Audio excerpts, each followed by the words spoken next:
Welcome to Riot, and this is your host Tisa and May. And today we are gonna discuss. I don't know. She's gonna roll the dice, and we'll find out what we're gonna discuss. Ready? Yes. 11.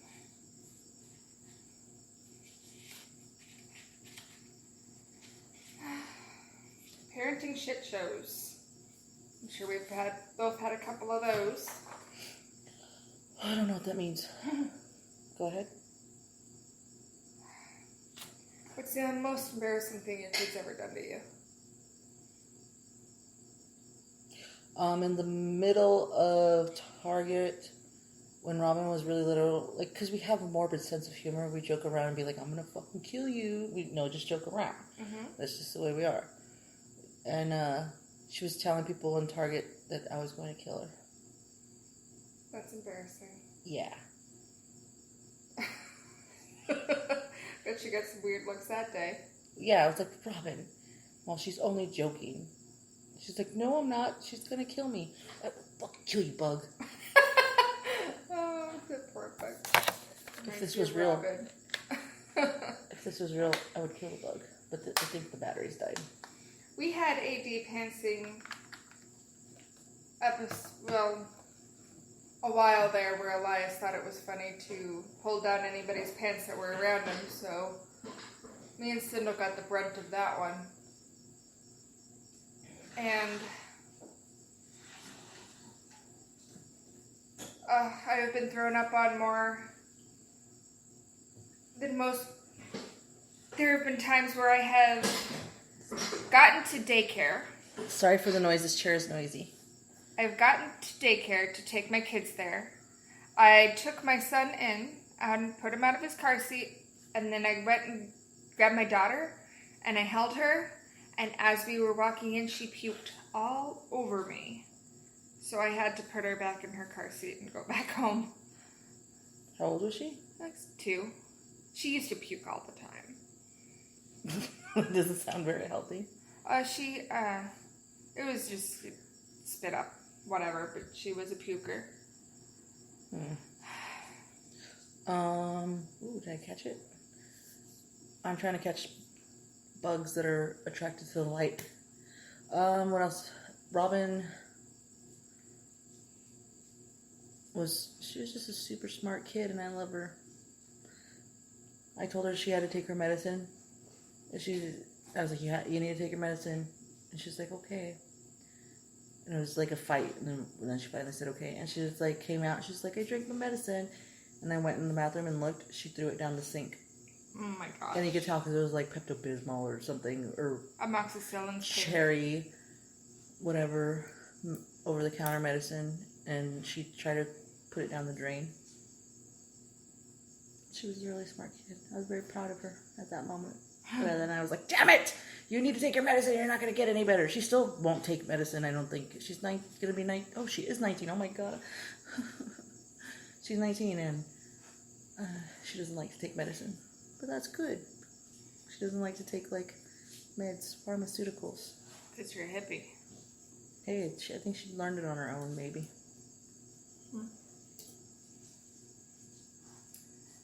Well, having babies and toddlers, I had my fair share of blowouts, and thank God Robin was... It's where you pick up your child and you look and you're like, I have to put this child in the bath. There is no other way I can do this. Yeah, Robin was 3. Just turned 3, and she was already potty trained so I was good. She didn't have any blowouts. She was a really good kid. God, Robin, if you're listening, I love you so much. You were such a great kid. You were no problem at all. All through, she's been great her whole life. No problems. I know that when I got my kids' tubes in their ears, my youngest went first and then my oldest. And when my youngest was coming out of anesthesia, she was a nightmare. She could not stop crying. She was fidgeting. She was crawling around the bed. I could not calm her down for the life of me. And so I said, listen, I know it's going to break the rules, but I need my dad in here.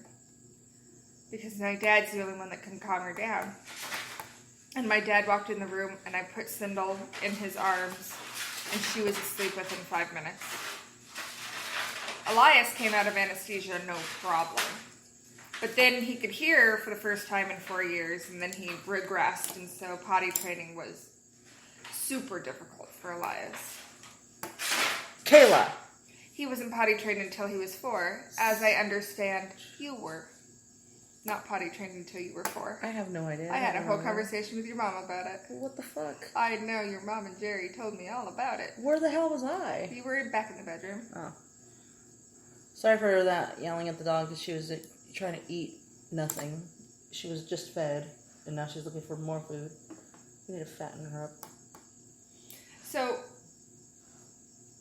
what do you think, having a daughter who's 19 now, what do you think is the hardest age?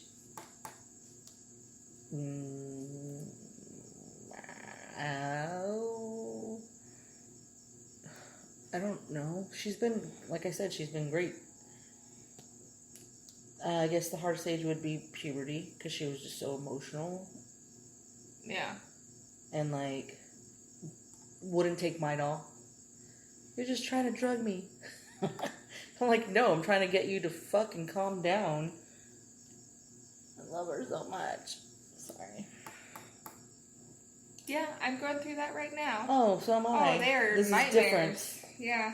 This is a lot different than Raleigh. Yeah. This is... You have to be around them all the time.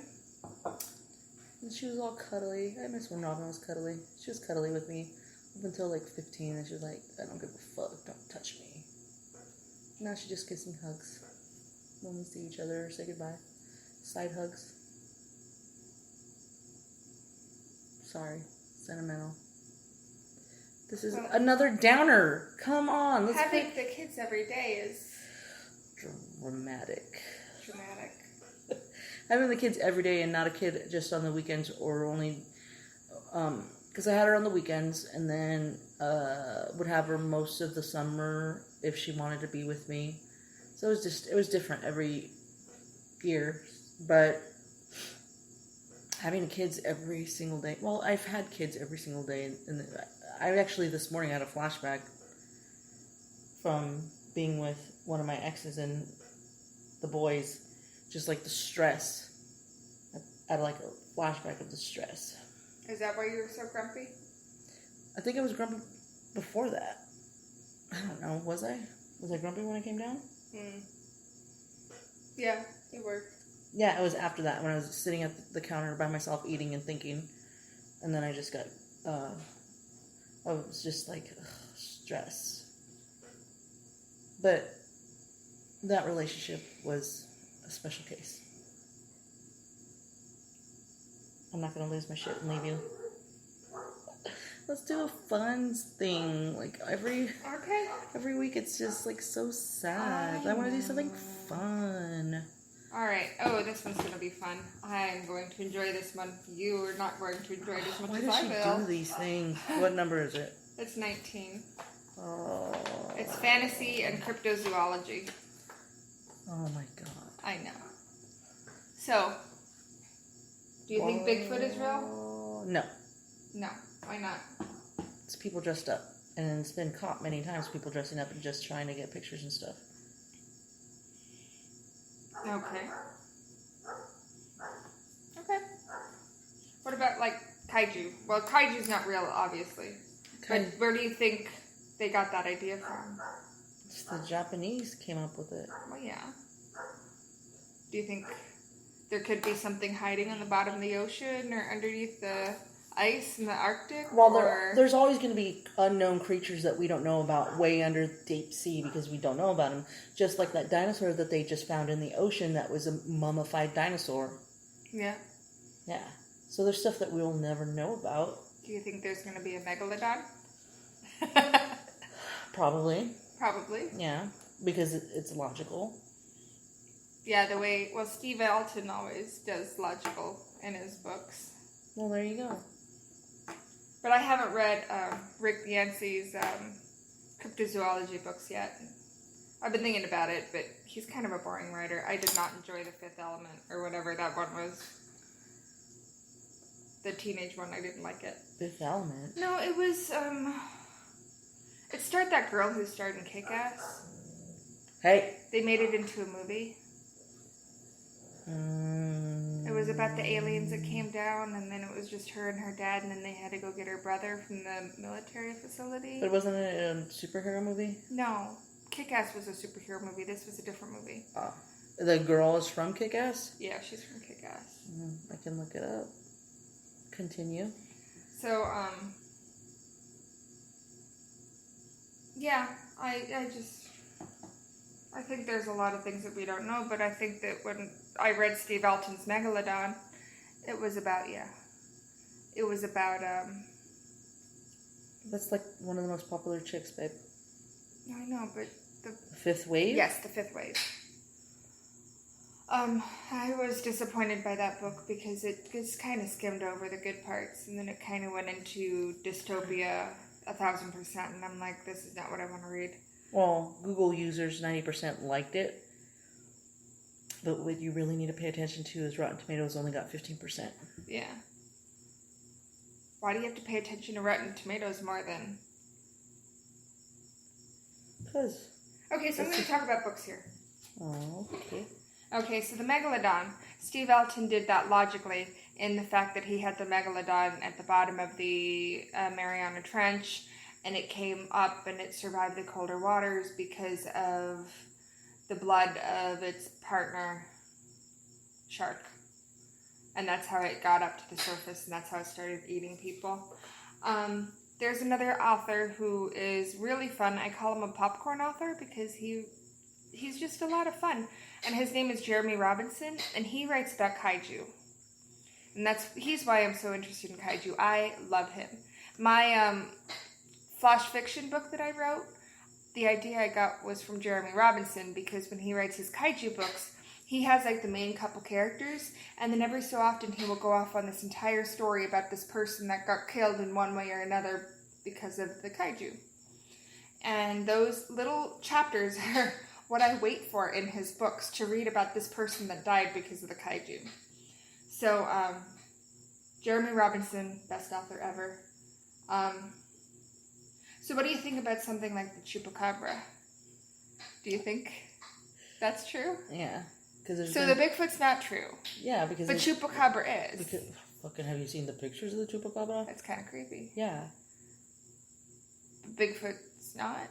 It's been caught as people walking... Not all the time. There's been lots of things. Most of the time. Okay. Okay, do you remember there was a story going around about the man that would wear these big ass fucking shoes and leave prints, and he didn't come out until he was on his deathbed, that he was the one that was making all the prints in the forest? Oh.